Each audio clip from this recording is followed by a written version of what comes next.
Gujarat police તરફથી 26 નવેમ્બરના રોજ એક ઓપરેશન કારાવાસ ચાલુ કરવામાં આવ્યું.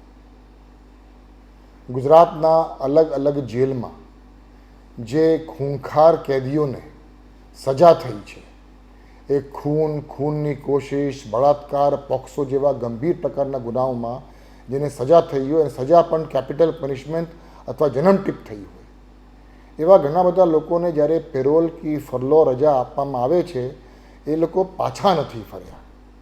એ લોકોને ખાસ પકડવા માટે આ ઓપરેશન કારાવાસ ચાલુ કરવામાં આવ્યું અને એમાં ગુજરાત પોલીસને ખૂબ મોટી સફળતા મળી છે. ફક્ત 15 દિવસમાં એવા 41 જેવા આરોપીઓને પકડવામાં ગુજરાત પોલીસને સફળતા મળી છે.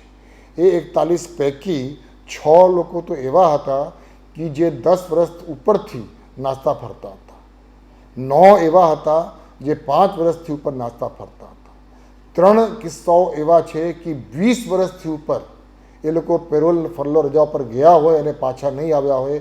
એને અલગ અલગ રાજ્યોથી દેશભરમાં ટીમ મોકલીને હ્યુમન ઇન્ટેલિજન્સ, ટેકનિકલ ઇન્ટેલિજન્સના માધ્યમથી એ લોકોને શોધી કાઢવામાં આવ્યું અને એવા 41 ખૂંખાર કેદીઓ કે જે લોકોને સજા થઈ છે એ લોકોને પકડવામાં ગુજરાત પોલીસને ઓપરેશન કારાવાસમાં મોટી સફળતા મળી છે. આ જ કામગીરી દરમિયાન પોલીસની તપાસમાં એમ પણ નીકળ્યું કે 25 એવા પણ આરોપીઓ છે કે જે લોકો અત્યારે હયાત નથી. એટલે એ લોકોની પણ નામ કમી કરવા માટે કાર્યવાહી પણ કાયદેસરની જે કાર્યવાહી છે એ કાર્યવાહી અત્યારે થઈ રહી છે.